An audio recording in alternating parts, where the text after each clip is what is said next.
আসসালামু আলাইকুম রহমতুল্লাহ। দেশ ও প্রবাস থেকে যারা আমাদের ভিডিওটা দেখতেছেন, প্রিয় ব্ল্যাক সোলজার খামারি ও দেশি মুরগি লালন পালনকারী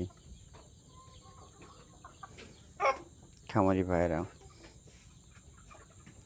আপনারা যারাই চাইতেছেন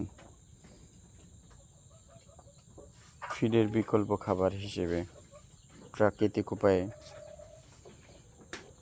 ব্ল্যাক সোলজার ফ্লাই চাষ করবেন, আপনারা অবশ্যই ব্ল্যাক সোলজার ফ্লাই নিয়ে কাজ করতে পারেন। ব্ল্যাক সোলজার ফ্লাই এটা একটা লাভজনক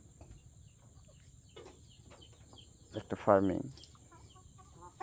এখানে যদি আপনি সামান্য শ্রম দেন তাহলে অবশ্যই আপনি সফল হবেন এখানে, এবং দেশি মুরগির বিকল্প খাবার হিসেবে অর্থাৎ প্রাকৃতিক খাবার ফিডের বিকল্প খাবার হিসেবে আপনি ব্ল্যাক সোলজার ফ্লাই ব্যবহার করতে পারবেন। দেখুন, ব্ল্যাক সোলজার ফ্লাই যদি একটু প্রসেসিং করে উৎপাদন করা যায়, কতটা ফ্রেশ কন্ডিশনে রয়েছে। যদিও এই লার্ভার বয়স,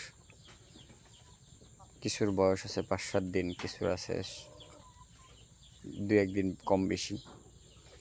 এগুলো এই যে শুকনো অবস্থায় দেখেন কতটা ফ্রেশ, মনে হবে যে আমাদের গ্রাম অঞ্চলে যে বাইং মাছ আছে না, বাইং মাছ, ওটা মাটির কাদামাটির ভিতরে থাকে, কিন্তু এগুলো যখন মাটির উপরে আসে তার গায়ে কোনো ময়লা থাকে না, ওরকম অনেকটাই সেরকমই ফ্রেশ কন্ডিশনে রয়েছে।